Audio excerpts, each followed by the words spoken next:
Hey, Chris. Thank you for the turnaround on Neonix. We're definitely getting closer. I've been having a lot of fun taking these clips out and then shoving them into Midjourney for frame animation. It's really cool to see our ideas sort of coming to life. It's not great, but it's fun too. So, anyways, we kicked off a few of these more, and why don't we kick on over here and take a look at this? I thought I'd open there and show you what we got. Okay, so really enjoying the design, the details. I think where we're at. I think we need to do a little bit more work here. Actually, get this this way. We need to work on. I mean, these are all sketches. So, but I think sketch-wise, design-wise, we're in a good space. Now, I think we can go into detailing. There's a few other things I want to explore. So let me leave the boots for now. I was going to say that. So I like the sort of combat form. One of the things I want to do is, and these will be separate. I think we'll treat these as separate objects that are part of her, in-person combat sequence. So for the people watching right now, this is our level 2 in boss. So she's kind of like an ultra crazy pop star. Where she uses her mech to do some crazy stuff. So, but one of the things that it doesn't matter so much here, but what we'll do is we'll have each of the different shapes. We can do a couple of the different ones here. We'll set them up as fake enemies that are attached and rotate around her. Maybe she uses them as they might shoot, they might block shots. I don't know, we'll see. But concept-wise, I was like, oh yeah, let's just make sure we pull these off to the side. Totally fine, because this won't be a one image. So, also really enjoy that the suit, when she's kind of in battle mode, we have like the light up here on the chest, a couple other things. A few things we missed though in our previous incarnation is we missed the hollow discs, which I thought was really important also for us. There we go, hollow disc, boom, yeah. So bringing back just a little bit of that as well, and we can do it when we get to the detailing pass too. I just didn't want to lose that detail there. Yeah, I mean, we're going sketching and more detailing. So if we're transitioning from sketching to detailing, so I won't go too far into the details. Okay, big things. Definitely liking where we're at. One of the things I wanted to do, why don't we take these speakers? They were here on the tops of the mech. And you can already see here, like with the design, with these kind of like I don't know, like whatever these are, these like antennae things. I'm finding that it's a little too overlapping. It's noisy. Why don't we do a design where we take the static electricity pieces that we kind of have for like, this magnetic field thing. And why don't we take a look at connecting them in a similar way? So something like these kind of come out here. They can be closer to the shoulders, but they can be their own entities. So just some feedback on that as well.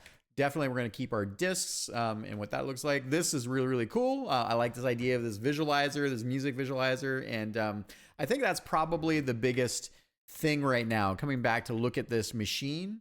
So the machine, I'm enjoying the guitar pieces, right? The fact that it's kind of like an instrument as well. I think we need to figure out a little bit more of that style. I think the mech itself doesn't quite cover, like it's... She is all super bombastic pop star. I think we'll need to push our mech design a little bit more to account for that kind of bombastic. It's a little bit more of a machine of war at this point. It needs to be an extension of her personality. I think we're losing just a tiny bit of that. So let's do a little more design. I don't think we have to change things tremendously, but let's iterate. I think that's the key here. That's what these are, the floating speakers we already talked about. Right. Which are over here. Bloop. Yeah. All right. And yeah, so that's what that was there. Pardon me. Okay. So I came back to take a look at a few other things. Oh, let's take a look over here first. Okay. So I like this idea that she could be like a lounge singer, having the microphone, like that design. I like the idea that she's kind of got this mini stage. We're in the sketching concept, but I think what we need to do now is, as we go into detailing pass, we need to think about how do we express how the pilot is controlling the mech. And part of what I'm thinking is that we have these kind of hollow like tethers maybe, and then as she mimics her motions, she can also control the mech in that with that in mind. I'm not super crazy about the turbines, so I don't know. We need to do some iteration. This is just okay as well. Like what I kind of like some of the machinery here, not quite so, but I think we're getting to the point now. Like we need to work on a detailing pass. But, you know, again, we're just sketching, so. But I do like the extended stage a little bit more, which is good. The vertical cockpit feels pretty cool. I was comparing to our previous version, so I think we can go with that. And then coming back over here, so then I was like, okay, like, you know, let's imagine these are I think these are frames from Pacific Rim. So you know, and I think part of it here is like these kind of hollow display bits, right? This idea that part of it's almost like an extended, I don't know, AR neural anticipated motion or motion reading kind of experience inside the cockpit itself. You know, when I imagine her giving the performance, right, like she can both have the mech like mimic her own a bit, like her own performance, so she's like riffing on a guitar, but then she could also step back, do her own performance, and then the mech can do it like independently, and they kind of synchronize their routines to be different, but can coming back together to be similar. So I don't know, just crazy what I'm thinking about there. Another good example of like, oh, we got this kind of like wrist gauntlet thing here, which is cool, right? A little bit of that like techno noise. And I think, you know, still we need to work on the I think what does that look like, of course.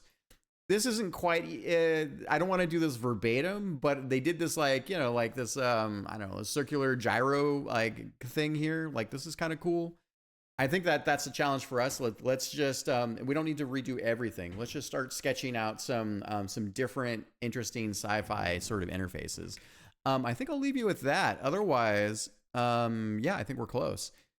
If you are watching right now, this is the time to leave comments. This is the time to point at things that you're excited about. This is the time to share ideas, because we're in the middle of making the sausage. Once the ship leaves the harbor, in this particular case, when we go from sketching to refined lining and detailing, we start to refine our approach and we become tighter and tighter, which means we don't make as many sweeping changes unless things aren't working before we go into hand rendering. Okay, with that being said, I'll get this image up for you. I'll try not to cough my head off. I'm trying to recover from, I think I'm dealing with a bit of a cold. And I will talk to you all soon. Thank you.